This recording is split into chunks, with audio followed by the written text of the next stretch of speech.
Welcome to the deep dive. Today we're taking a closer look at something really fundamental, what makes a partnership, a marriage last. Yeah, and we've got some really insightful material to work with today. It's excerpts from 40 Years of Faith and Family, Jaime and Irma Sánchez. Right, not just a story, but reflections.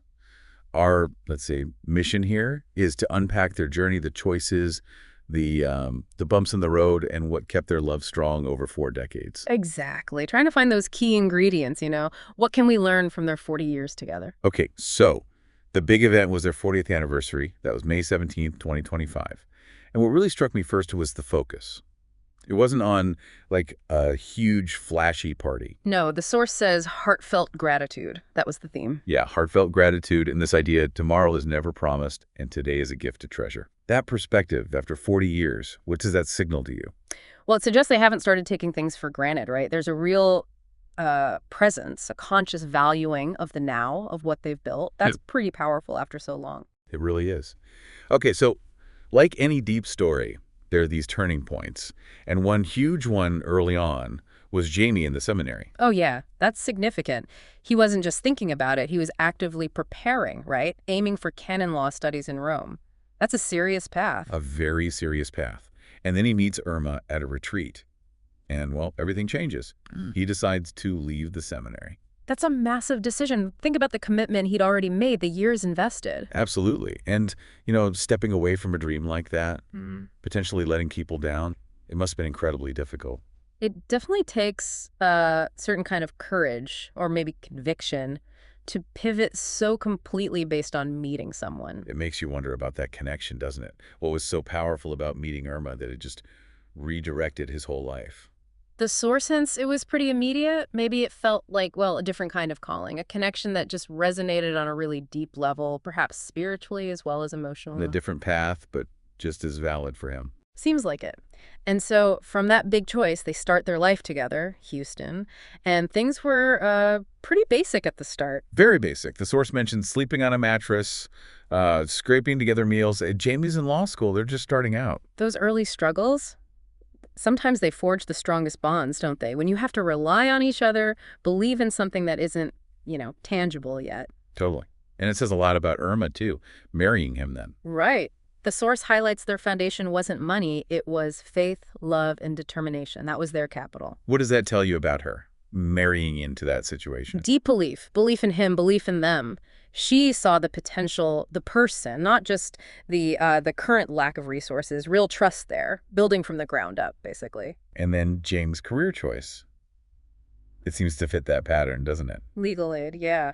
Helping people who really needed it. Not chasing the big money, but focusing on service, treating people with dignity. It feels like a calling, as the source puts it. Which probably wasn't a solo decision, right? You imagine that reflecting shared values with Irma.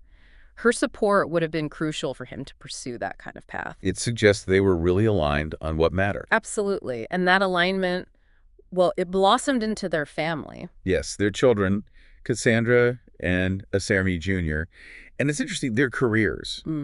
They seem to echo those core values. Jaime Jr. is a respiratory therapist in pediatric care. Healing. And Cassandra's a police detective. Protecting. It might not be deliberate linkage, but it feels like those values of compassion, service, they definitely got passed down. It certainly suggests that. Parents lead by example, and Jaime and Irma's example seems pretty clear. And then the next generation, their granddaughter, Alora. Ah, yes, Alora. Jamie's second love, the source calls her. And Irma's heart fills with song. Such lovely imagery. It shows how family continues to grow and bring joy, doesn't it? It really does. Grandchildren often bring this whole new dimension, a sense of legacy, shared joy. It shows their capacity for love just kept expanding. But life isn't always smooth sailing. The source mentions Jaime facing illness. And even then, his focus was apparently on others, on cherishing time. It brings that earlier idea back, doesn't it? Today is a gift. Really living that out, especially when facing challenges. Exactly. It shows that commitment playing out richer and poorer, sickness and health. They lived their vows. And it mentions they made a point, even at the celebration, to honor loved ones who had passed away, keeping those connections strong. That speaks volumes about the importance of family, both present and past. We also get some personal insights. Jaime describing Irma. He calls her generous, loving, social. And he expresses this deep gratitude, saying loving her was never even a question, not even when making that huge decision to leave the seminary. Wow, that's quite a statement.